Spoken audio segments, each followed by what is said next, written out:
Hi, I'm Barry John, and welcome back to Let's Play MechCommander Gold Desperate Measures. Today I have a special mission and a special guest, and I'll let him introduce himself. Hi everyone, I'm Sunday Punch. I'm doing the MechWarrior 2 LP. Barry John asked me to come and co-commentate on this mission, and I was happy to oblige him. I asked Sunday Punch to help me with this particular mission because it's relevant to his LP. MechCommander Gold came with a mission editor which allowed people to build custom solitaire missions such as this one. And this particular mission describes a alternate history where the Jade Falcon won the War of Refusal and are now hunting down the last Wolf Aces after Clan Wolf is destroyed, which I'm certain Sunday Punch would love to see in his LP. Yes, well, the MechWarrior 2 campaign doesn't go quite the same way, but it does tie in a little, I guess, to what we're seeing here in MechCommander. Well, the setup for this mission explicitly calls it a what-if scenario, not a canon scenario. Yes, well, this planet that we're on, is it Cermak, is that right? Yeah, well, it's the Cermak tile set. It's not taking place on Cermak directly. Yeah, I'm not sure if that's even in clan space at all. Spoilers! No, it's nowhere near clan space. It's actually in the periphery. Right. But this is actually a search and destroy mission. Our job is to find Clan Wolf mechs and blow the fuck out of them. And we're going to have our first challenger right up. Give him a moment. In a custom Timberwolf Jade, we have somebody with the blood name of Ward. Not a problem, sir. This particular Timberwolf is heavily customized. Well, actually, I should mention this. The Desperate Measures expansion introduced Ace Customs for enemy mechs. As you can see here, this particular Timberwolf was loaded down with enough Clan LRM racks to, well, kill damn near anything. Yeah, that certainly is a lot of LRMs. Mm-hmm. So the AI is specifically scripted to make the most use of their loadouts, aren't they? Yes, So, and the terrain is set up to favor them in a few cases. Now, I've mentioned that this is a highly scripted mission, and in this particular case, when you activate your mechs and you start going north, the Timberwolf will detect you, power up, and start running away. It will run up a certain ravine where I caught it and finally killed it. But if you attempt to enter that ravine from the entrance, the building that I bypassed is an aerospace spotter building, and it will start dropping airstrikes into the ravine every second. So either you keep running forward into the LRMs, or you try to run out, and either way, you're going to get trashed. if you've read the situation and aftermath reports for MechWarrior 2 missions we've done so far, you'll see, I think the Wolves actually do use that exact technique a number of times in the Falcons, and they usually fall for it. Well, I'm smarter than the average Falcon, so... Exactly. Well, that's not hard, honestly, considering what we've seen so far. Hey, to be fair, the Jade Falcons beat the crap out of Comstar in the Great Refusal, so they don't lose all the time. No, just whenever they're the antagonists. Fair enough. But there was mention in the thread that I needed to show off some of the sprite work on the mechs, and I decided to take the moment here while I was busy repairing and rearming all my mechs. The sprite work in this game is actually pretty goddamn awesome when you actually take the time to get up close and look at it. You really don't get the opportunity very much to use this zoomed-in view, which is kind of a shame, I think, because, as you said, it is really, really nice. You just can't fight very effectively from this sort of view. No. This is a view for getting, screenshots of all your mechs as they do parade formation and whatnot. Repair complete. Oh, I mean, talk about sprite work. If you looked at the end of the Operation 3 Mission 6 that I posted up earlier, you could see the zoomed-in view of the Smoke Jaguar building going down. Yeah, that might be my single favourite animation in this entire game. It's so satisfying, and it takes like 10 seconds for the whole thing to catch on fire and collapse on itself. It's great. Oh, actually, incoming... I've mentioned before that the enemies don't target fuel tanks except in scripted events, and well, here we have another scripted event. I had to hide the multifunction display on the left because, well, in a dick move worthy of Clan Wolf, they're going to hide underneath the multifunction display. Target destroyed. But I decided, you know, to help the poor Clan Wolf along and show them how to blow up some fuel tanks. But I've got 3 Cougars here, 3 Ullers I should say, to fight off. So on harder difficulties, can these Ullers actually take out that fuel tank in a single salvo and Yes, they can, and they do. Yeah, and they will wait nasty. until your mechs are in range and are unable to get out of the explosion radius before pulling it off. Enemy mech destroyed. My Of course, you know, I have to return the favor in this particular mission with the large oil objective. That's not an objective, I should say, but... Vixen here. Enemy mech destroyed. It's just a nice thing there to help you out. Mm-hmm. Actually, there's a lot of oil rigs on this corner of the map. If it came to a running battle, it would go blow up one way or the other quite easily. So are those Ullers using custom configs as well? Mm-hmm. Every enemy mech in this mission is using a custom config. And we're going to be... The next target here is a mech that's not found in the basic campaign, using weapons that are not found in the basic campaign. And it's a bitch. Just so you'll be extra unprepared. Done, sir. Oh yeah. Time to earn my pay. But you may be wondering why I'm burning down the forests here. It's because the next mech, well, it has jump jets. And it likes to jump around all these little clearings in the forest to fire off its weapons. And either you chase it down with your own jump jets, or you let it pound at you from, well, near impunity. So by pre-burning down the forest, I give myself a little bit of maneuvering room. Not that it'll help out much, as we'll see eventually. It's a shame that the fire takes so long to spread on its own. I've been wondering if the heavy flamer actually does it better than the energy weapons, but I've never actually sat down and tested that particular aspect of the game. I can't say that ever occurred to me. Done, sir. I suppose you should talk about my mechs here. There's 2 Mad Dogs. Oh, wait. Ladies and gentlemen, I would like to introduce you to Mr. Bullshit of the mission. That is a Turkina clan mech with 2 Long Tom artillery cannons. I think it's a Massacre actually, or a Warhawk, if you're a clanner. Sorry, yeah, it's a Massacre. And you see that... Wow. Yeah, Mantis just got wiped. Done, sir. But the thing about Long Toms is that they can't fire at very short range.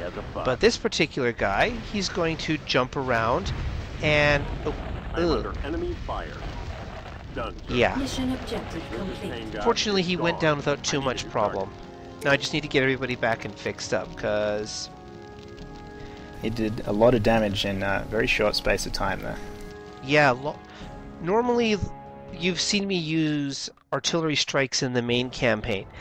The Long Toms are the weapons that do those artillery strikes, and this is that particular weapon basically pointed horizontal at the target rather than, you know, from over the horizon. They're not all that accurate though, fortunately, but still... They don't have to be accurate. Yeah, they're an area of the splash effect damage weapon. is enough that they don't have to hit you directly and they can still really make a mess of you. Mm-hmm. But running back to the repair bay here, and this will be the last time I use it in this particular mission, the remaining mechs aren't that powerful. Because once you've taken out the Maserati and the Timberwolf, everything else is, well, much easier to deal with. Done, sir. So the mechs you're using, what have you got here? These are all weapon variants, but I've got 2 Mad Dog Vultures with the pulse lasers and the LRM racks. But Mantis and Hitman are running around with Shadow Cats, which are a mech introduced in the expansion and are the fastest battle mech in the game at 27 meters a second, or a 6'9" move. The fact that they weigh... Sorry, you're saying? I was just wondering if you can really take advantage of that sort of speed in a lot of missions in MechCommander, because at least when I played it, I always kept all my guys in a group, you know, and the group can only move at the speed of the slowest mech. True. Well, not really. The Shadow Cat, while damn fast is a medium mech and therefore can't carry the advanced electronic warfare equipment. So it can't dash ahead to scout out new areas. Yeah, the medium mechs are always looking for a bit of a role, I think. And that, yeah, they weren't as fast and as useful for recon as the light mechs, but they also couldn't take as much damage as the heavy and assault mechs. Mm-hmm. Well, unless you get something like the Hunchback or the Centurion, which, well, they're pretty much pocket heavies anyways. Yeah. But yeah, the Shadow Cat here, its best use is to kite enemies out of the fog of war, I've found.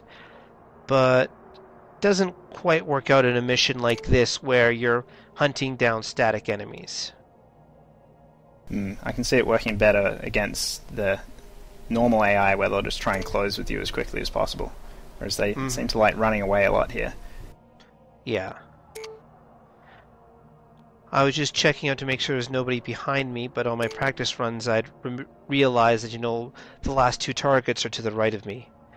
I did drop the sensor beacon on the minimap, as you may have seen, but because the enemy is shut down, the sensor beacon doesn't actually detect them, so I couldn't pre-plan my approach.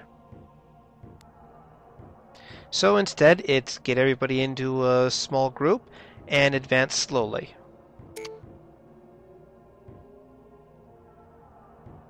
Advancing, advancing. After the few encounters you've had so far, I can understand how trepidatious should be about advancing into unknown territory. Especially considering, weapon ranges far exceed your line of sight. Yes. Oh, there we go. Now this is actually one of the very few times I will actually be able to successfully ambush a shutdown mech, and I have no problem saying that ahead of time. But first I have to burn down a path through the forest. Again. Done, sir. This is something you must like in your MechWarrior 2 game. You don't have to worry about burning your way through targets. No, the PCs at the time have definitely not been able to handle thick forests, anything like that. So it's just all flat plains. Not a problem, sir. Now you'll see all this crumbly stone on the other side of the forest. You can't really move through that, and as you'll see in a little bit, there's some bullshit involved with jump jets. But give me a moment and have a look at this guy. 2 LBX light autocannons, a large ER laser, completely shut down, and let's hit it with an airstrike, just for the hell of it. Or rather, I should say, a long-term artillery strike. Which does bupkis. Well, Consider it done. Mission objective not quite. Those were always my favourite kills, mid-air shots. Made me very happy. And here's another Shadow Cat with 2 clan pulse lasers and a clan heavy ultra auto cannon. Too bad it can't do anything because while it jumped into the rocks, it can't move around inside the rocks. And it can move limitedly, but it didn't jump out in time, and, well, it was a sitting duck for me. And that just leaves 1 mech left to destroy. 1 more Shadow Cat.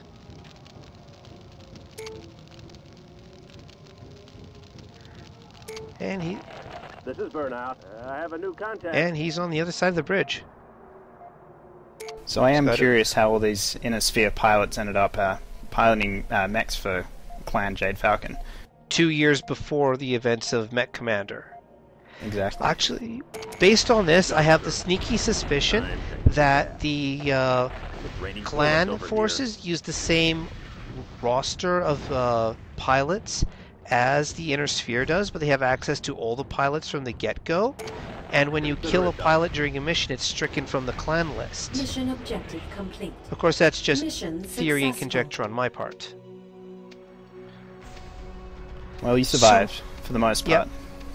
So many RPs in this particular mission, but I can't use any of it. And you salvaged some nice mechs, which you also cannot use. Yeah. Well, when I get to running the Cermak campaign, I will make it a point of trying to salvage some named mechs, because those are pretty awesome.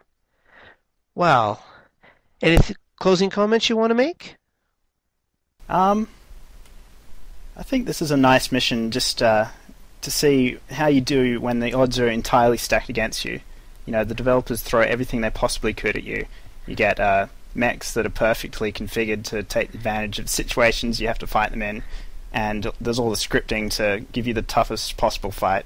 So I think it's pretty satisfying. It's pretty nice if you can prevail against those sort of odds. So I do like this mission a lot. Yeah, actually, it's a fun mission because, as you're saying, the developers went out of the way to make everything as hard for you, and then you realize, well, isn't this how a actual human would configure their mechs? How they would maneuver their stuff around?